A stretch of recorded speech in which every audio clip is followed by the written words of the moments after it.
الحمد لله رب العالمين والصلاة والسلام على نبينا محمد وعلى آله وصحبه أجمعين وبعد.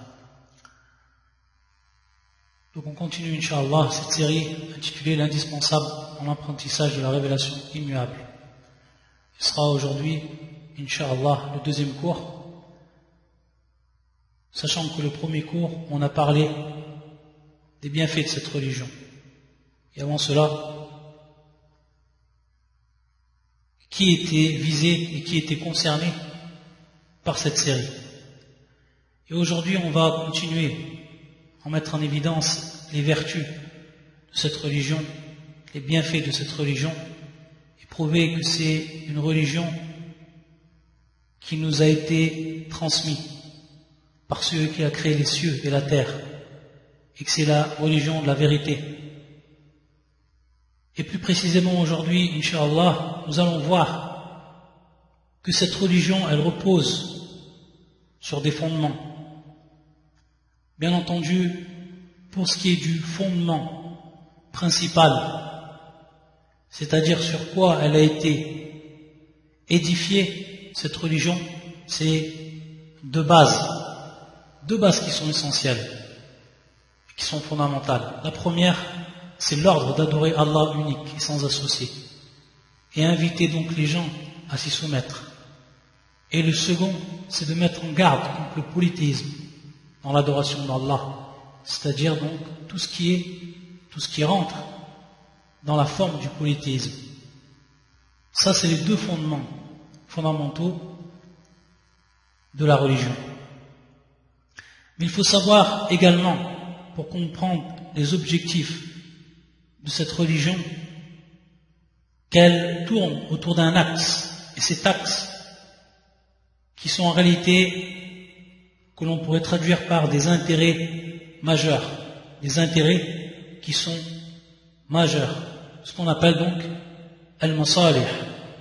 Et lorsqu'on détaille cela, on va s'apercevoir que la religion est venue pour préserver plusieurs choses qui sont vitales chez l'homme.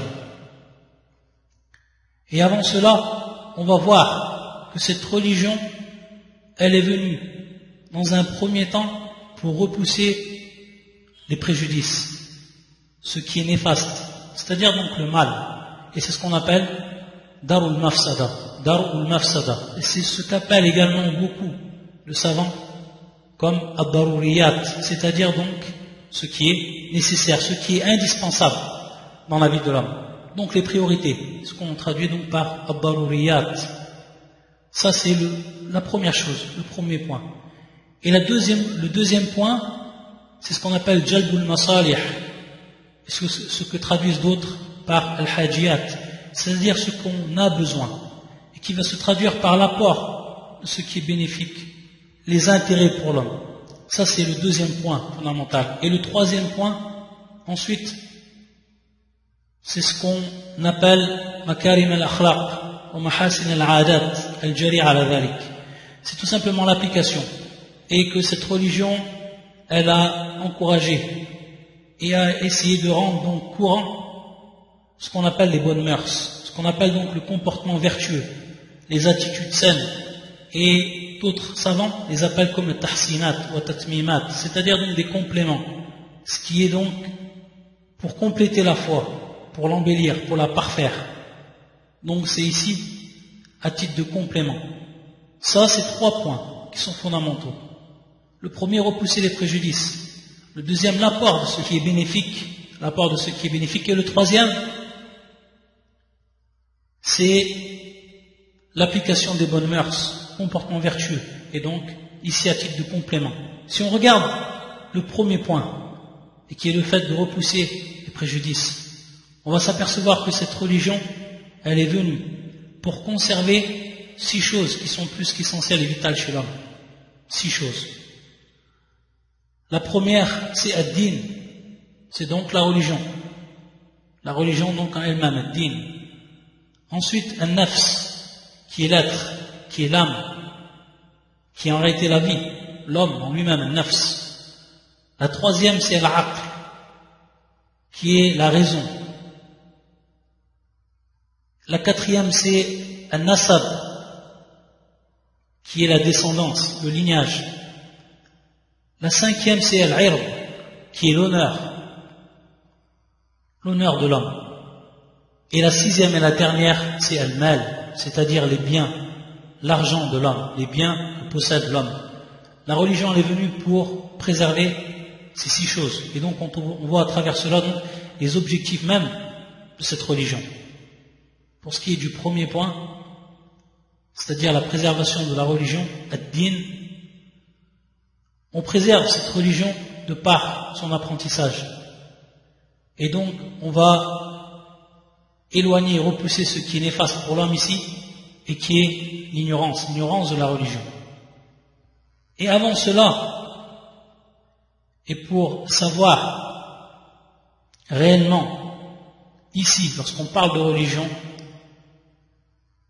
et qu'on parle, bien entendu, de la dernière des religions, qui était parachevée sur cette humanité, et qui est la religion de l'islam, et qui est la religion que seul Allah acceptera des créatures. Pourquoi? Parce qu'elle est venue abroger celles qui l'ont précédée. Et c'est pour ça qu'Allah Azza wa Jalla dans le Coran, et les preuves donc du Coran, pour cela, c'est ce verset du Coran, où Allah Azza wa Jalla, il dit « Inna ad-dina inda Allah al-Islam », c'est-à-dire la religion auprès d'Allah, c'est-à-dire la religion qui va être acceptée et prise en compte auprès d'Allah, c'est l'islam. C'est l'islam qui est bien entendu la soumission, que l'on traduit par la soumission, l'islam. Le fait donc qui est l'islam, qui est donc le fait de se soumettre à un seul Dieu, une seule divinité, qui est le véritable donc monothéisme. Ça c'est l'islam. Et également un autre verset qu'Allah nous a cité dans son Coran, وَمَنْ يَبْتَغِ غَيْرَ الْإِسْلَامِ دِينًا فَلَنْ يُقْبَلَ مِنْهُ وَهُوَ فِي الْآخِرَةِ مِنَ الْخَاسِرِينَ. Celui donc qui désire une autre religion que l'islam, rien ne lui sera donc accepté. Et il sera donc, dans l'au-delà, parmi les perdants. وَمَنْ يَبْتَغِ غَيْرَ الْإِسْلَامِ دِينًا فَلَنْ يُقْبَلَ مِنْهُ وَهُوَ فِي الْآخِرَةِ مِنَ الْخَاسِرِينَ. Et quiconque désire une religion autre que l'islam ne sera point agréé. Il sera dans l'au-delà parmi les perdants. Donc ces deux versets nous prouvent de façon claire et nette que la dernière religion parachevée sur cette humanité, c'est celle qui sera acceptée auprès d'Allah. Pourquoi? Comme on l'a dit auparavant dans le cours premier, car c'est celle qui est venue rectifier et qui est venue abroger ce qui avait de faux et ce qui s'était introduit de faux dans les religions précédentes. Et c'est pour ça que si l'on regarde un des versets du Coran qui va parler du livre du Coran lui-même, un des versets du Coran qui parle donc du Coran, et où Allah il dit وَأَنزَلْنَا إِلَيْكَ الْكِتَابَ بِالْحَقِّ مُصَدِّقًا لِمَا بَيْنَ يَدَيْهِ مِنَ الْكِتَابِ وَمُهَيْمِنًا عَلَيْهِ. C'est-à-dire que nous avons fait descendre auprès de toi un livre en toute vérité, بالحق مُصَدِّقًا لِمَا بَيْنَ يَدَيْهِ مِنَ الْكِتَابِ, et qui vient donc approuver ce qu'il y a donc de vrai parmi donc les livres. وَمُهَيْمِنًا عَلَيْهِ. Et ce terme-là, muhayminan, c'est ce terme qui va nous intéresser. Et donc on va comprendre ici la place du Coran, l'une des sources fondamentales de la religion, de la législation, le Coran, qui est le premier donc, et la deuxième source qui est bien entendu la Sunna, qui est bien entendu donc la tradition du prophète, comme on l'a déjà expliqué la semaine dernière. Wa muhayminan alayh. Ce terme-là, muhayminan, il vient en réalité comme signification, et son sens c'est le suivant: c'est venir confirmer la vérité qui a été précédemment exposée dans les livres. Car on sait que Allah il a fait descendre des livres avant le Coran, il a fait descendre l'Évangile, il a fait descendre la Torah, il a fait descendre également les feuillets d'Ibrahim et Moussa, etc. Et on sait que dans ces livres, ce sont bel et bien des livres divins qui sont descendus sur leurs prophètes respectifs, leurs messagers respectifs, ceux qui étaient envoyés à leur peuple.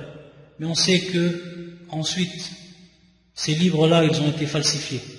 Et ces livres-là, on y a introduit ce qui était étranger à eux, dans la croyance et dans beaucoup de choses, et principalement, bien entendu, et malheureusement, dans la croyance. On sait, mais il est resté certains points qui sont haqq, il est resté certains points qui sont véridiques. C'est pour ça que ce qui était véridique, le Coran est venu le confirmer.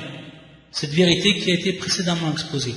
Par contre, il a rectifié ce qui a été falsifié et ce également qui a été supprimé dans les livres donc précédents. Et dans ce sens, donc, il a aboli le faux qui s'est infiltré dans ces livres. Et également, pour prévaloir, c'est-à-dire que ce sera ici le dernier des livres. Il sera donc la seule source authentique et la seule source pour ce qui est donc du livre divin où l'on s'en remettra, sur lequel donc on reviendra. On reviendra donc uniquement à lui.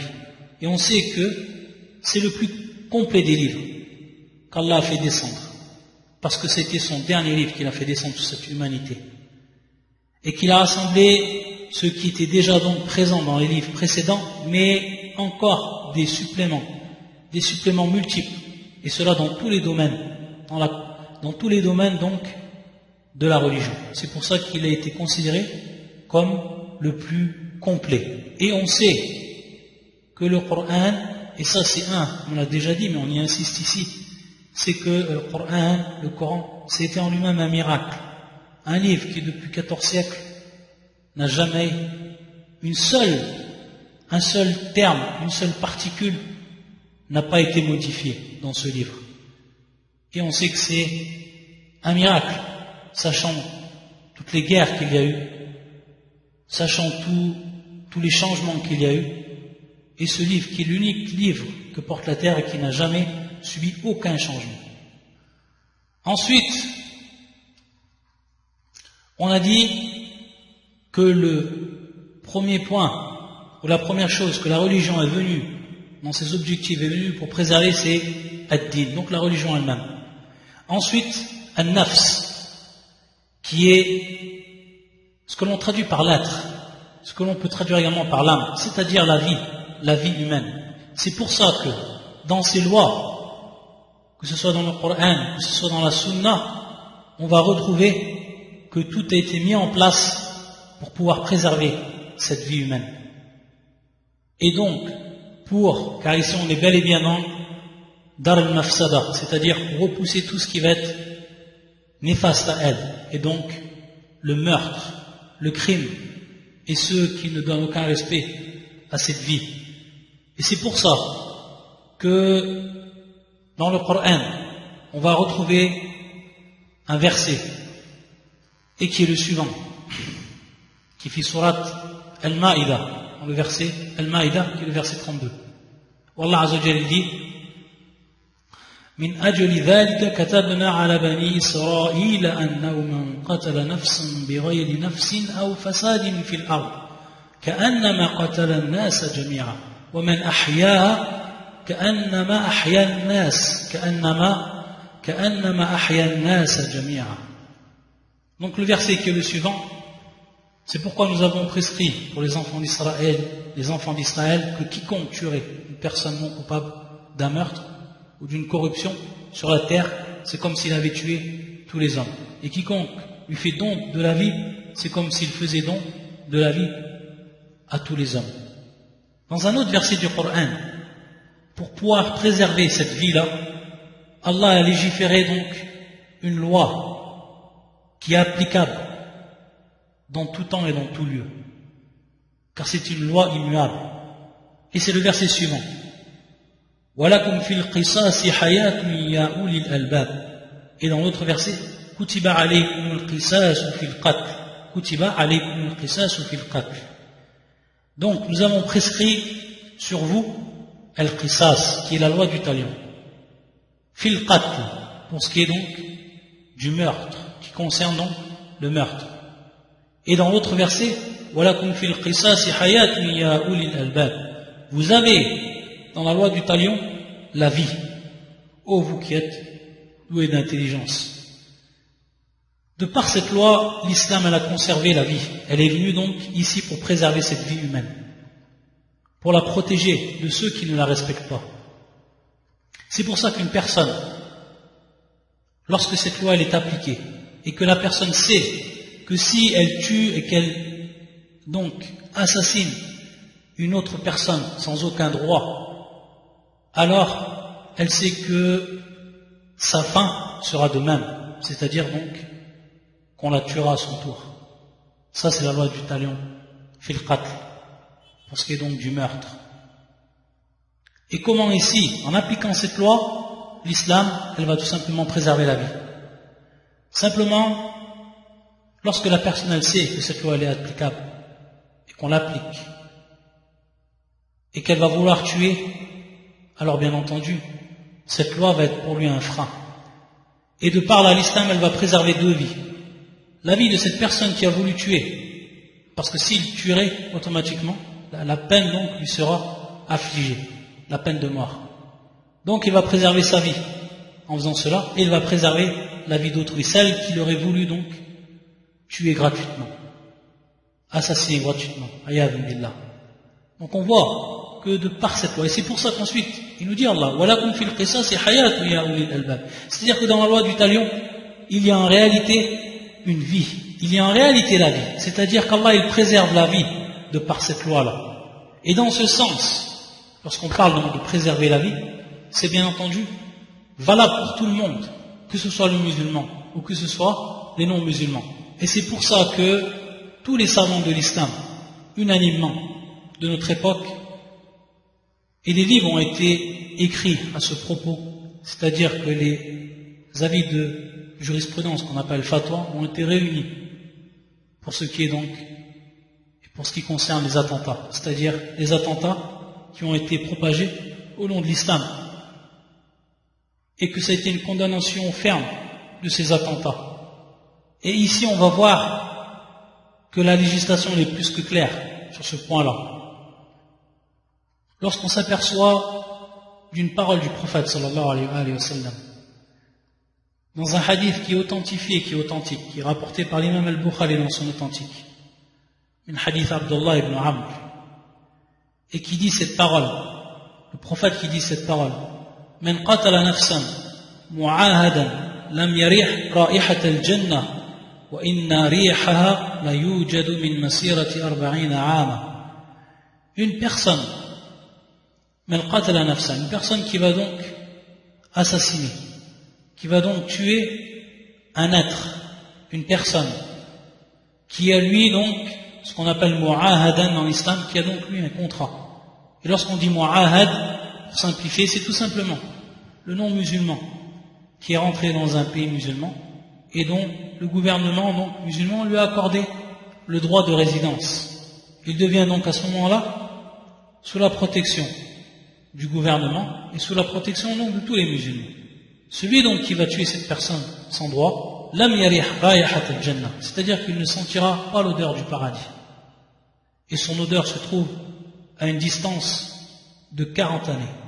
Il ne sentira même pas l'odeur du paradis. Celui qui tue donc une personne non musulmane et qui était donc rentré dans un pays musulman de par l'accord de celui qui gouverne.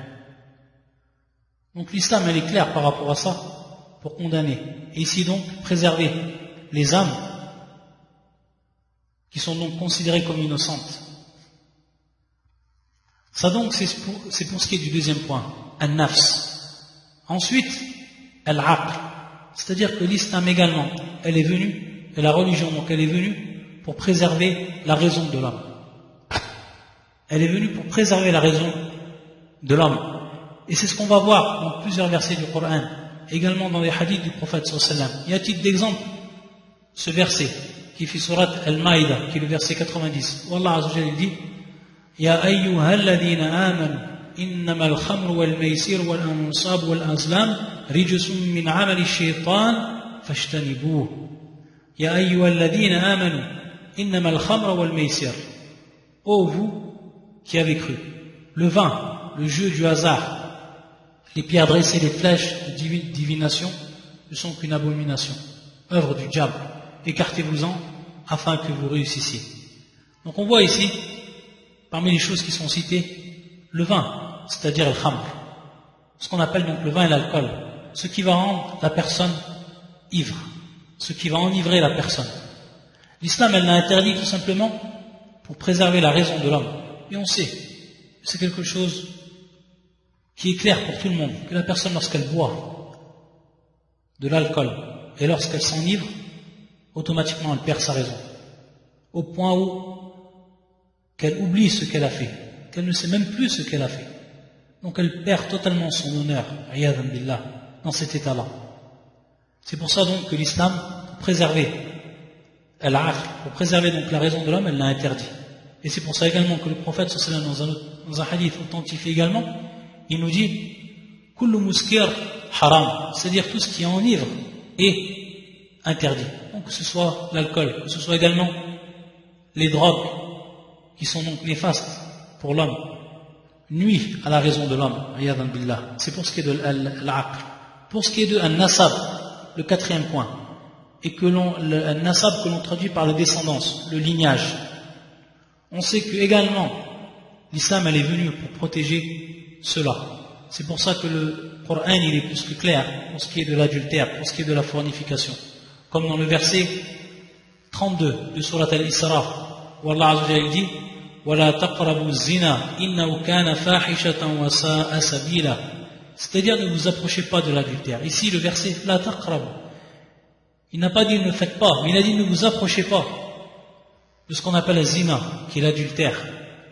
إِنَّهُ كَانَ فَاحِشَةً وَسَاءَ سَبِيلًا. C'est donc quelque chose qui est considéré comme ignoble. C'est une turpitude et c'est un mauvais chemin. Et on sait que la personne ne peut préserver donc sa descendance et son lignage de par l'adultère.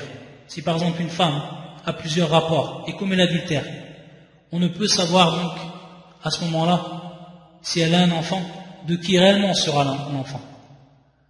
De même, les enfants qui sont donc issus de l'adultère, également les problèmes qu'il y a lorsque la personne, non, elle renie l'enfant, lorsque l'homme il renie l'enfant, etc. Tout ce qui va donc être néfaste pour ce qui est de la descendance de l'homme. Donc l'islam et la religion est venu la protéger. Et même dans d'autres règles, on voit, comme dans ce verset qui fait surat al-Baqarah, et qui est le verset 228, où Allah Azza wa Jalla dit وَالْمُطَلَّقَاتُ يَتَرَبَّصْنَ بِأَنفُسِهِنَّ ثَلَاثَةَ قُرُوءٍ. C'est-à-dire une loi dans l'islam, lorsque la femme, elle est divorcée de son mari, elle doit attendre une période, qui est al-idda. Et durant donc cette période, qui est donc de 3 menstrues, elle n'aura droit de se marier et donc d'avoir des rapports avec un homme. Et dans ce sens, pour que l'on puisse ensuite distinguer si au cas la femme donc sera enceinte du premier homme, taïb, et qu'ensuite donc lorsqu'elle se marie avec son deuxième homme, ce sera sûr qu'elle ne sera pas enceinte. Donc ici également, pourquoi? Pour protéger le nasab, pour protéger la descendance, et le lignage. Donc ici, shahid. Et les femmes divorcées doivent observer un délai d'attente de 3 menstrues.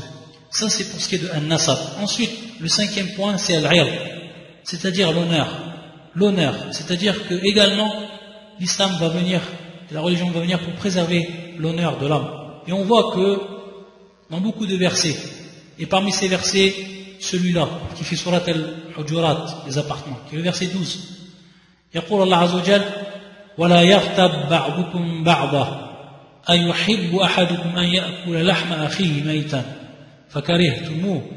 C'est-à-dire que dans ce verset, Allah Azza wa Jal, il nous interdit de critiquer autrui, c'est-à-dire de dire du mal d'une personne. Ô vous qui avez cru éviter de trop conjecturer sur autrui. La yartab, c'est-à-dire de ne pas dire du mal d'une personne. Et ne médisez pas les uns des autres, donc la médisance. Ce qu'on dit al-riba, c'est donc la médisance. Et ne médisez pas les uns des autres. L'un de vous aimerait-il manger la chair de son frère mort? Donc regardez ici. Allah, comme il a donc donné cet exemple, la personne qui va dire du mal de son frère, est-ce qu'il aimerait donc manger sa chair morte une fois, ou sa chair une fois qu'il serait mort? Vous aurez donc détesté, vous en aurez horreur. De même donc, pour celui qui va parler en mal de son frère et qui va donc aller à l'encontre de son honneur. C'est pour ça que l'islam elle interdit cela. Et c'est ici pour protéger donc l'honneur. Et également le dernier point qui est al-mal, c'est-à-dire les biens de l'homme, les biens que possède l'homme. On sait également que la religion est venue protéger cela. C'est pour ça que dans un verset du Coran, Allah il dit Ya ayyuhalladhina amanu la ta'kulu amwalakum baynakum bil batil illa an takuna tijaratan an taradin minkum. Hada fi surat an-Nisa, les femmes, qui est le verset 29. Où Allah Azza wa Jalla va nous dire, oh vous qui avez cru, ne mangez pas donc vos biens entre vous par le faux, bil batil. Illa an takuna tijaratan an taradin minkum. Sauf bien entendu s'il y a entre vous un commerce, et ce commerce donc est issu d'une approbation des deux parties. Donc ici, que les uns d'entre vous ne mangent pas les biens des autres illégalement. Donc on n'a pas le droit de faire ça. Et dans ce sens, l'islam, par ses interdictions, l'islam elle a également protégé bien de l'homme. Ça donc, c'est pour ce qui est du premier point qui est dar al-nafsada. Donc le fait de repousser ce qui va être un préjudice pour l'homme, ce qui va être néfaste, ce qui va être donc un mal. Et dont on a vu les 6 points qui rentraient donc sous cet intérêt donc majeur qu'a placé l'islam. Et ensuite le deuxième, ce qu'on avait vu, jalb al-masalih, c'est-à-dire l'apport de ce qui va être bénéfique et les intérêts pour l'homme. C'est pour ça que lorsqu'on a dit l'exemple de al-mal, l'exemple donc du bien, si la religion elle a interdit donc de pratiquer l'injustice pour ce qui est des biens entre les hommes, elle a rendu licite tout ce qui va être de l'ordre de l'intérêt, c'est-à-dire donc l'échange entre les individus de la société, suivant bien entendu les lois qui sont légiférées en religion, comme par exemple la vente, comme par exemple bien entendu avec ses règles, également la location, également l'investissement, etc. Tout ce qui a donc un intérêt pour l'homme et dont il bénéficie, une chose qui va être prise donc du licite. Et pour ce qui est ensuite du troisième et dernier grand axe, grand point, c'est ce qu'on avait dit, ce qui concernait donc les bonnes mœurs, ce qui concernait les comportements, le comportement vertueux, les bonnes attitudes, etc. Et on avait dit ici, c'était bien entendu à titre de complément. Et c'est pour ça que dans un verset du Coran, lorsqu'il nous parle, Allah du prophète, qui lui donc est venu pour nous indiquer et pour, de par même son comportement, nous inviter et nous enseigner quel est donc le bon comportement, comment se comporter de façon vertueuse. Dans ce verset, où Allah Azza wa Jalla témoigne du comportement de son prophète, où il dit wa innaka la'ala khuluqin 'azim, wa innaka la'ala khuluqin 'azim. Hada fi surat al-Qalam, qui est le verset 4. Et tu es certes d'une moralité imminente. Et tu es certes d'une moralité imminente. Et c'est pour ça qu'on a demandé également à sa femme, Aïcha, la femme du prophète, lorsqu'on lui a posé la question à propos du prophète, on lui a demandé quel était son comportement, elle disait Kana khuluqu al-Qur'an, c'est-à-dire elle disait donc son comportement est le Coran, c'est-à-dire qu'il appliquait ce qui est présent dans le Coran comme valeur et comme règle, comme noble valeur et comme grande règle. Et donc, il devenait par cela donc comme un Coran qui marchait sur la terre. Son khuluq, c'était son comportement, c'était tout simplement le Coran. Et également un des versets du Coran qui est général et qui va également dans ce sens, et qui est le verset suivant, surat An-Nahl, qui est le verset 90, Inna Allah ya'muru bil 'adli wal ihsan wa ita'i dhil qurba wa yanha 'anil fahsha'i wal munkar wal baghi ya'idhukum la'allakum tadhakkarun. Donc ce verset qui est le suivant, certes Allah commande l'équité, la justice donc, qui est l'adl, la bienfaisance et l'assistance aux proches, et il interdit la turpitude, l'acte répréhensible et la rébellion. Il vous exhorte afin que vous vous souveniez. Donc ça, c'est pour ce qui est des objectifs principaux et des intérêts généraux pour lesquels donc cette religion elle est venue et pour lesquels donc cette législation islamique a été mise en place. Ensuite, et avant de commencer à expliquer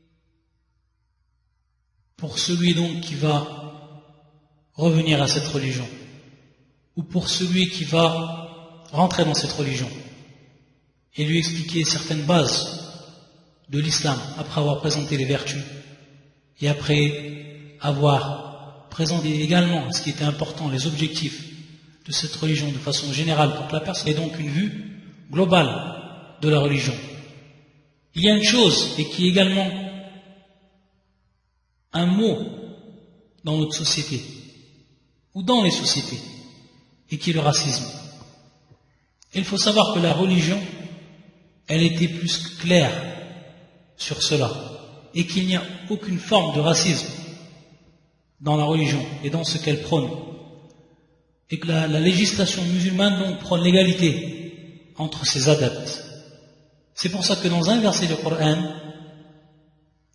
et dont la traduction est la suivante: ô vous les hommes, nous vous avons créé à partir d'un mâle et d'une femelle, nous vous avons partagé en peuple et en tribus, afin que vous vous connaissiez. Le plus honorable entre vous auprès d'Allah est le plus pieux, c'est le plus pieux. Inna akramakum indallah atqakum. Celui qui est le plus honorable d'entre vous auprès d'Allah, c'est le plus pieux. Donc Allah Azza wa Jalla n'a pas dit ici celui qui est le plus honorable, c'est celui qui est blanc, celui qui est noir, celui qui est arabe, celui qui est non-arabe, etc. Il a dit le plus honorable d'entre vous, c'est le plus pieux. Donc tout est revenu sur la piété. Et regardez cette histoire qui est étonnante et qui s'est passée avec un des compagnons du prophète sallallahu alayhi wa sallam. Et on sait que dans la société arabe, avant même donc l'avènement de l'islam, il y avait également la présence de ce mot, c'est-à-dire ce racisme, et dont l'islam est venu abolir, et a donc à rétablir la fraternité entre les hommes. Et c'est pour ça que dans une histoire qui arrivait du temps du prophète, avec un des compagnons qui était Abu Dhar, un des compagnons du prophète, et l'autre qui était Bilal, l'Abyssin, radiyallahu ta'ala anhu, qu'Allah soit ou les agrée tous.